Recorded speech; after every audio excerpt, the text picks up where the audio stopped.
Welcome to the African Hub for Sustainable Creative Economies, a place to share research, knowledge and ideas. This project is funded by the Arts and Humanities Research Council in the United Kingdom.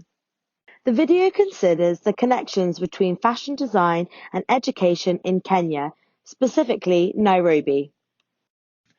Dr. Lauren England is a lecturer in creative economies at the Department of Culture, Media and Creative Industries at King's College London.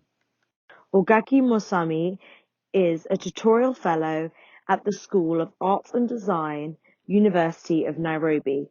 Professor Roberta Comunian is a professor of creative economies at the Department of Culture, Media and Creative Industries at King's College London. Dr. Brian J. Hracs is an associate professor of human geography at the University of Southampton. The research focuses on fashion and the role of higher education in the fashion design sector in Nairobi and Kenya more broadly. This includes how education can support fashion design. In Kenya, there is a tendency for fashion design education to be neglected in policy-making circles. For instance, the country has a 2030 strategy on expanding access to university education.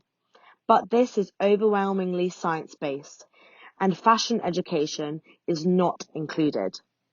There is also a tendency to lump creative sectors into one, calling it the creative economy. The chapter argues that the unique structures, demands, and imperatives of different creative sectors should also be researched. The chapter also calls for greater attention on original content creation and fashion design as opposed to the mass production of textiles and apparel in Kenya. The chapter considers questions related to the connection between education and the needs of the fashion design sector.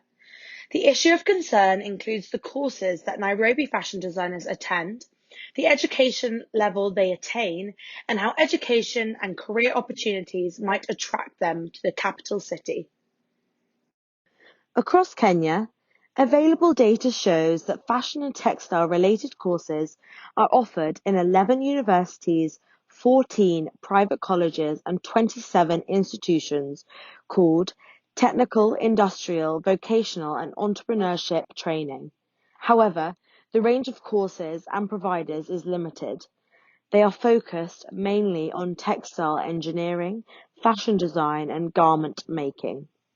These institutions are predominant in Nairobi and southwestern and central parts of Kenya, the northern Kenya being largely underserved. The table outlines the proportion of fashion courses by qualification type and institutional providers. It shows that overall, Kenyan educational institutions offer low degrees such as certificates and diplomas in fashion-related courses more than in undergraduate and postgraduate degrees. The chapter findings are based on an online survey of 43 fashion designers in Nairobi and a subsequent focus group discussion with 38 of the respondents.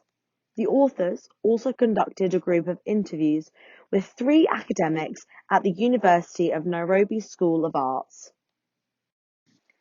The findings reveal that 74% of the survey and focus group participants had an undergraduate degree, 12% had a postgraduate degree, 12% had other qualifications, and 2% had no qualification. This shows the predominant role played by universities as providers of creative talent for the fashion sector. However, not everyone received fashion-specific training. Fashion designers also tend to come from other disciplines, including business finance, IT, media, and communications. All except 2 of the participants attended Kenyan institutions, the University of Nairobi and Kenyatta University, were the most commonly attended institutions. The locations here largely reflects that the fieldwork was conducted in Nairobi. The participants noted that they valued education highly. They saw education as a way to distinguish themselves from others and valued it for the opportunities it offered for broad engagement with the sector. However, others observed that education was not well integrated with policy. They also raised questions on whether the responsibility to provide skills for the industry rests solely with higher education or with a broad platform connecting industry, higher education, and policy. Designers discussed the recent tendency for young practitioners trained abroad to jump into the industry without sufficient practical experience. These young designers promote the notion that international is better, affecting the perceived quality of local output in the sector. The participants called for a differentiation between tailors and designers, arguing that as designers, their education and broader creative and business acumen distinguish them from tailors. Still, they saw the need for partnerships and collaboration between tailors and designers.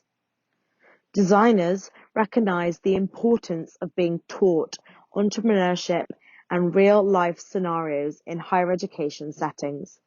They saw the value in working with academics who were also practitioners.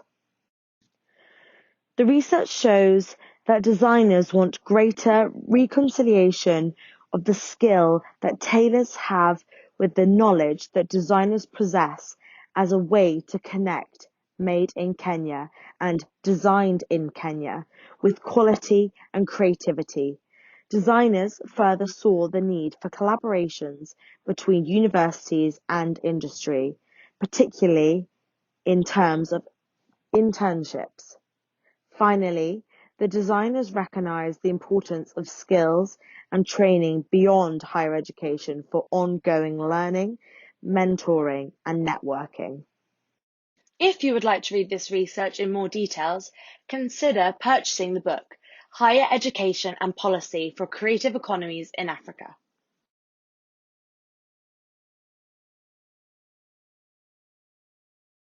You can keep up to date with our work and research via the social media channels of African Hub for Sustainable Creative Economies.